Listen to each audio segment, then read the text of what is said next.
दोस्तों, भारत के इतिहास में एक ऐसे प्रधानमंत्री भी हुए हैं जिनके पास पहनने के लिए कोट नहीं था, लेकिन हिम्मत ऐसी थी कि दुश्मन को घुटनों के बल ला दिया। आज हम बात करेंगे उन नेता की जिनका कद मात्र 5 फीट 2 इंच था, पर चरित्र उनका हिमालय से भी ऊंचा था। आज है 11 जनवरी। लाल बहादुर शास्त्री जी, जो भारत के दूसरे प्रधानमंत्री थे, उनकी पुण्यतिथि है। 1904 को मुगल सराय के एक साधारण झोपड़ी में एक बच्चे ने जन्म लिया। नाम लाल बहादुर था। बचपन में ही पिता का साया उठ गया था। माँ दूसरों के घर काम करती थी ताकि बेटा पढ़ सके। जब कॉलेज की फीस भरने के पैसे नहीं थे तो लाल बहादुर ने किताबें बेची, लेकिन हौसला नहीं बेचा। वो पढ़ाई नहीं छोड़े, पढ़ाई करते रहे। शायद तभी किस्मत ने तय कर लिया था कि ये लड़का देश की तकदीर बदल देगा। जब लाल बहादुर शास्त्री भारत के प्रधानमंत्री बने, तब भी उनके पास अपना एक कोट तक नहीं था। विदेश यात्रा के लिए उन्होंने बैंक से कर्ज लेकर कोट सिलवाया, और आश्चर्य की बात यह है कि लौट कर पूरा कर्ज भी चुकाया। आज जब सत्ता ऐश बन चुकी है, शास्त्री जी सत्ता को सेवा समझते थे। 1960 का दशक था। भारत भयंकर खाद्य संकट से जूझ रहा था।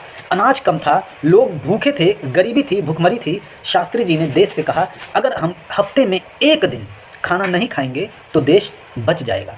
और जानते हैं सबसे बड़ी बात क्या है? वो खुद भी हर सोमवार उपवास करते थे। मतलब नेतृत्व भाषण से नहीं, त्याग से बनता है। 1965 का भारत पाक युद्ध, सीमा पर जवान लड़ रहा था, खेतों में किसान जूझ रहा था। तभी शास्त्री जी ने वो नारा दिया जो आज भी भारत की आत्मा है, जय जवान जय किसान। ये नारा नहीं था दोस्तों, ये भारत की रणनीति थी। पाकिस्तान को लगा भारत कमजोर है, भारत को 5 फीट 2 इंच का व्यक्ति नेतृत्व दे रहा है, तो भारत को भी कमजोर समझ बैठा पाकिस्तान। लेकिन भारतीय सेना लाहौर तक पहुंच गई। दुश्मन चौंक गया। छोटे कद के ये प्रधानमंत्री इतिहास के सबसे बड़े साहसिक फैसले ले चुके थे। युद्ध समाप्त हुआ, भारत जीत गया, पाकिस्तान की करारी हार हुई। 10 जनवरी 1966 को ताशकंद में समझौता हुआ और 11 जनवरी की रात लाल बहादुर शास्त्री की रहस्यमयी तरीके से मृत्यु हो गई। और ऐसा कहा जाता है, वो जो देश के लिए प्राप्त करना चाहते थे समझौते के माध्यम से या अन्य तरीकों से, वो उनको उस रूप में, उस मात्रा में, उस गुणात्मक रूप में प्राप्त नहीं हुआ। इसलिए रात में ही उनको हृदयाघात हुआ और उनकी मृत्यु हो गई। लेकिन इसमें भी बहुत सारी बातें हैं कि उनकी मृत्यु कैसी हुई, क्योंकि कोई पोस्टमार्टम नहीं हुआ, कोई स्पष्ट रिपोर्ट नहीं मिली।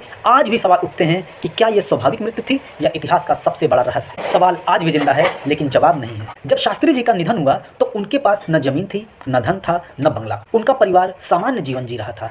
ऐसे प्रधानमंत्री जो देश को सब कुछ दे गए पर खुद को कुछ नहीं दिया। लाल बहादुर शास्त्री हमें सिखा गए हैं कि देश को बड़े बड़े भाषण से नहीं, बल्कि बड़े बड़े चरित्र से चलाना होता है। आज उनकी पुण्यतिथि पर सिर्फ फूल मत चढ़ाइए, उनकी सादगी, उनकी ईमानदारी को अपने जीवन में उतारिए। अगर आपको लगता है कि भारत को फिर से एक शास्त्री चाहिए तो इस वीडियो को शेयर करें, चैनल को सब्सक्राइब करें, ताकि इतिहास जिंदा रहे। धन्यवाद दोस्तों। जय हिंद, जय भारत।